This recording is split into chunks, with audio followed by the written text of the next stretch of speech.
Okay, so now we are studying the fluid statics. Obviously, as the name recommends, statics you're all familiar with, which it means is this fluid is either not moving or moving with a constant velocity, right? So basically, if you have summation of the forces is equal to m times a in this particular module, we will get this a to be 0, so the right hand side is going to be 0. Is the equations going to be easier? Absolutely.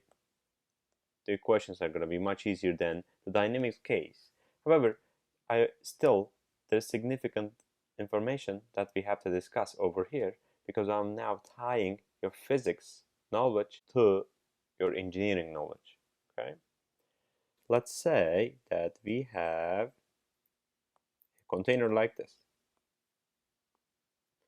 And this upside down triangle indicates the free surface. I would just want you to be aware of that. Okay, upside down triangle. Sometimes some people call like this. I don't, but something to notice. Okay, upside down indicates the free surface. And the definition of free surface is it is the interface between a liquid and a gas. And more specifically, free surface for this case, for my modules, will mean that the pressure gauge is going to be 0 over here, Pascals. Okay, so this is going to be the atmospheric pressure outside. So this is open to atmosphere, and this can be called as sea level as well. Okay, and then what I'm going to do is I'm going to pick a very small differential element inside of the fluid. So now, if I draw that, what will happen to me is, let's draw this.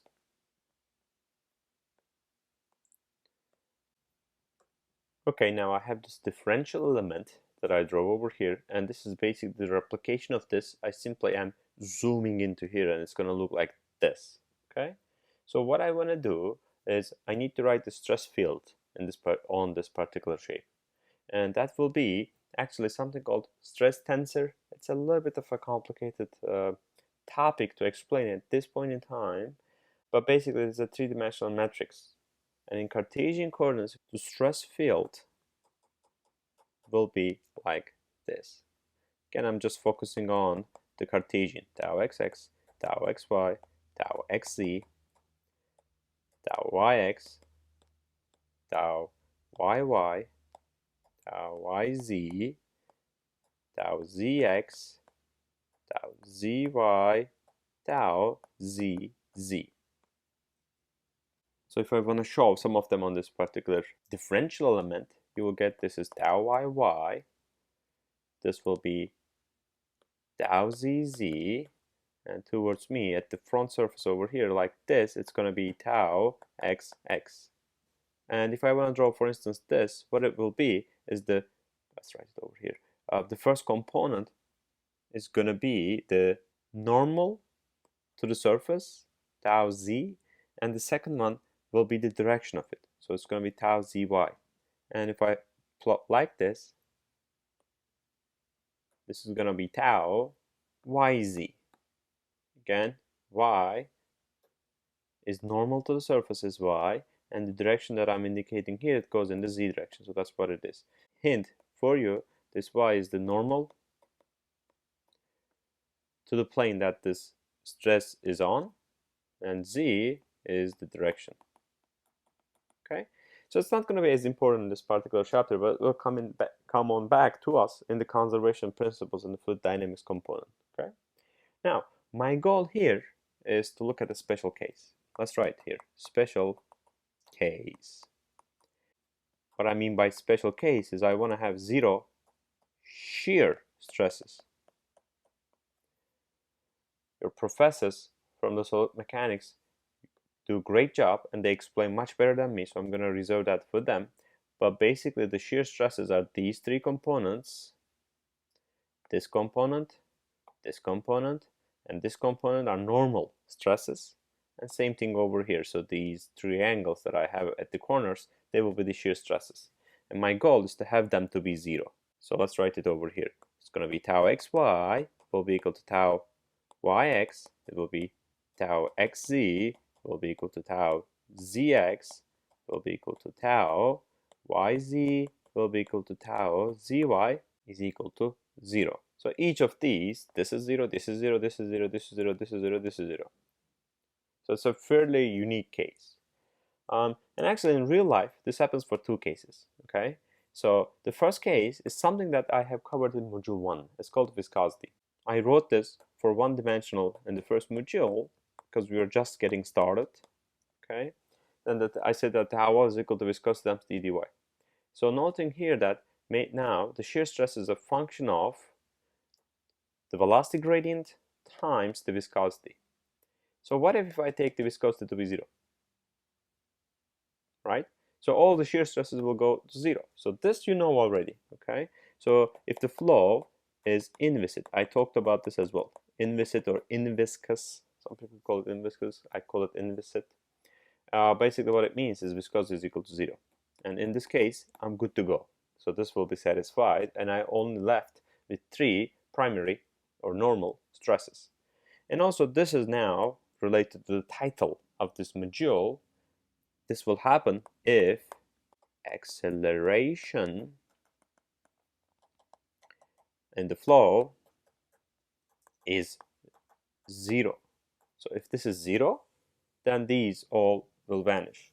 So then what I will get is, if I look at this component, so now I only have my stress field will be fairly actually manageable. So I'm going to get tau xx 0 0 0 tau yy 0 0 0 tau zz.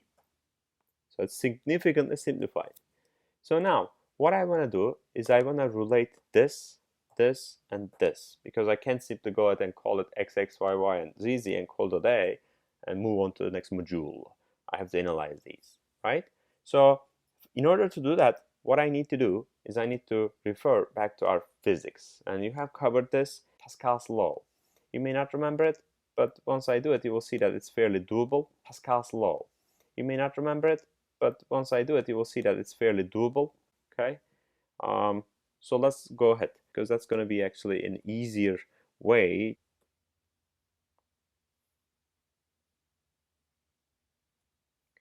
So I'm going to have a triangle like this. I'm going to call this theta, and I will be using the same coordinate axis that I picked before. This is going to be y, this is going to be z, and if that's the case, then x is towards me. And I'm going to take unit depth into the page or screen, however you want to call it. And this is going to be, there will be pressures over here if this is underneath in a statics case, and this pressure is going to be py, this will be pz, and now there's a difference in the books. Some people call this ps, some people call this pl. I'll stick to ps, that's much more common, okay? And if I write this way, so then this will be delta s, this will be delta z, this will be delta y. What I want to do is I want to sum up the forces in the y direction, and I want to sum up the forces in the z direction and see what happens. Let's sum up the forces in the y direction, and I will say that this will be sum up to 0, and the reason for that is that m times a, and this is a fluid statics as the title of the module indicates. So that's going to be py, this is the pressure on the surface, times the area, right? Force is equal to pressure times area, and the area is delta z times, as I mentioned, this is unit depth into the page, so it will be 1. Okay, so now the second one is a little bit more tricky, so let's analyze this. So this is the theta angle. So if I have something like this, you will find out that this is the components that I have.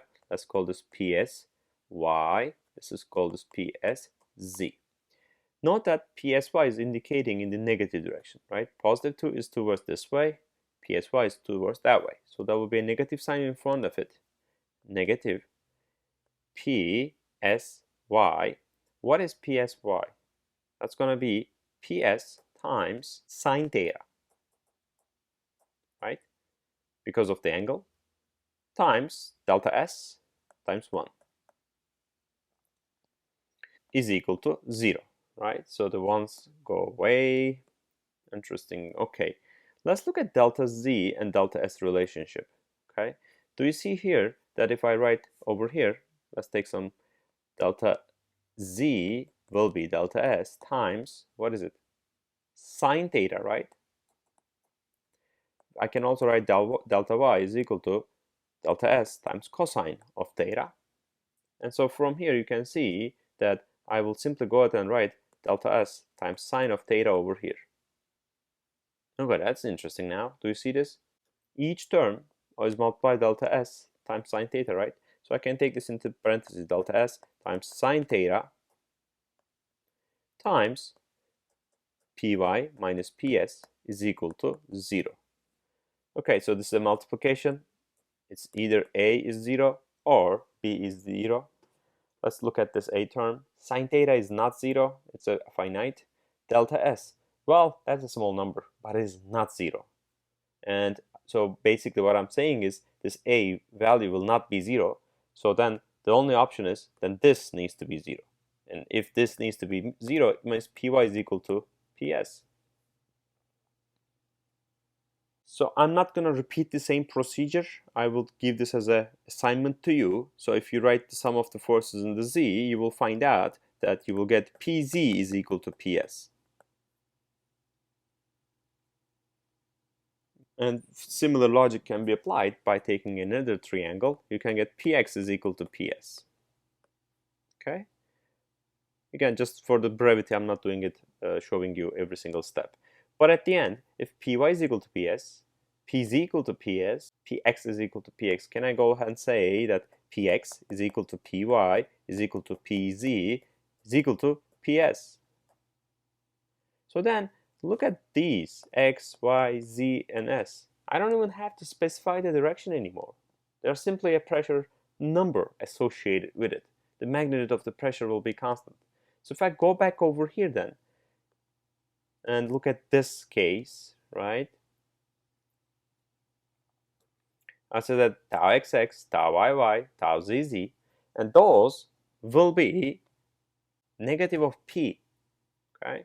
So this will be negative of p, this will be negative of p, this will be negative of p. Just hang on a second where I put negative, I'll explain that in a minute, okay?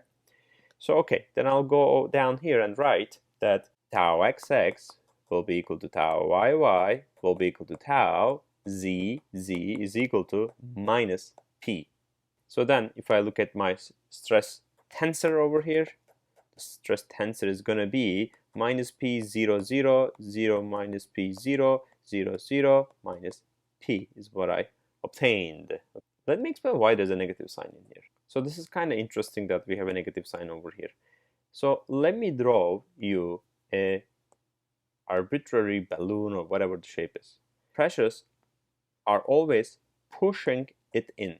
And if you want to know how is this related to the normal, it is opposite to the normal. So note here, it's always pushing in it. But however, when you look at the solid mechanics courses, do you remember that the tensile stresses are positive and compressive stresses are negative? That's exactly what I have a negative sign in front of it. Okay, so I'm trying to align myself with traditional solid mechanics. I want to be on the same page. That's why I have a negative sign over here.